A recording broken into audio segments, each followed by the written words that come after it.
ಎಲ್ಲರಿಗೂ ನಮಸ್ಕಾರ. Welcome back to my YouTube channel. ನಾನಿವತ್ತು ರಾಗಿ ಮಾಲ್ಟ್ನ ಹೇಗೆ ಮಾಡೋದು ಅಂತ ತೋರಿಸ್ತಾ ಇದ್ದೀನಿ.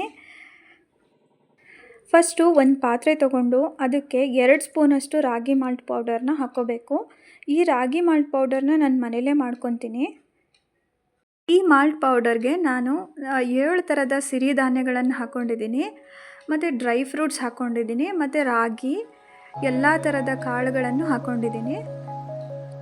ಎಲ್ಲದನ್ನು ತೊಳೆದು ಒಣಗಿಸಿ ಇದನ್ನು ಮಿಲ್ಲಿಗೆ ಹಾಕ್ಸ್ಕೊಂಬರ್ತೀನಿ ನಾನು ಪ್ರತಿ ಮಂತು ಕೂಡ.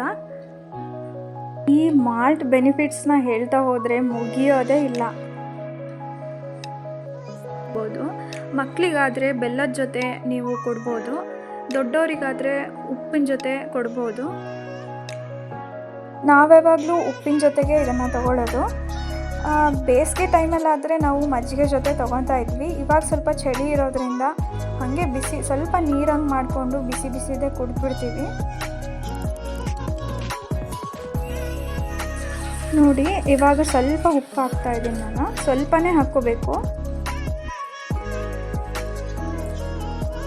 ಸ್ಕಿನ್ಗೆ, ಹೇರ್ಗೆ, ಕಾಲು ನೋವು, ಮಂಡಿ ನೋವು, ಸೊಂಟ ನೋವು, ಯಾವುದೇ ನೋವು ಬರಲ್ಲ ಇದನ್ನು ಕುಡಿತಾ ಹೋದರೆ. ನಾವು ಇವಾಗಿಂದನೇ ಕುಡ್ಕೊತ ಬಂದರೆ ಮುಂದೆ ಬೆನಿಫಿಟ್ಸ್ ಇದರಿಂದ ತುಂಬ ಇದೆ. ನೋಡಿ, ಈ ಥರ ಕುದಿ ಬರೋವರೆಗೂ ಕುದಿಸ್ಕೊಂಡು ಆಫ್ ಮಾಡಿಕೊಂಡ್ರೆ ಆಯಿತು ರಾಗಿ ಮಾಲ್ಟು. ಇದನ್ನು ನೀವು ಮಜ್ಜಿಗೆ ಜೊತೆನೂ ಕುಡಿಬೋದು. ನಾನು ಇದಕ್ಕೆ ಚಿಯಾ ಸೀಡ್ಸ್ ಮತ್ತು ಸಬ್ಜಾ ಸೀಡ್ಸ್ನ ಆ್ಯಡ್ ಮಾಡಿಕೊಂಡು ಸ್ವಲ್ಪ ಹೊತ್ತು ಬಿಟ್ಟು ಕುಡಿತೀನಿ ತಣ್ಣಗಾದ್ಮೇಲೆ. ಎಸ್ ಫ್ರೆಂಡ್ಸ್, ನೀವು ಇವತ್ತಿಂದನೇ ಇದನ್ನು ಕುಡಿಯೋಕ್ಕೆ ಸ್ಟಾರ್ಟ್ ಮಾಡಿ.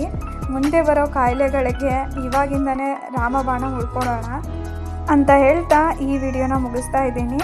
ಲೈಕ್ ಮಾಡಿ, ಶೇರ್ ಮಾಡಿ, ಸಬ್ಸ್ಕ್ರೈಬ್ ಮಾಡಿ. Thank you.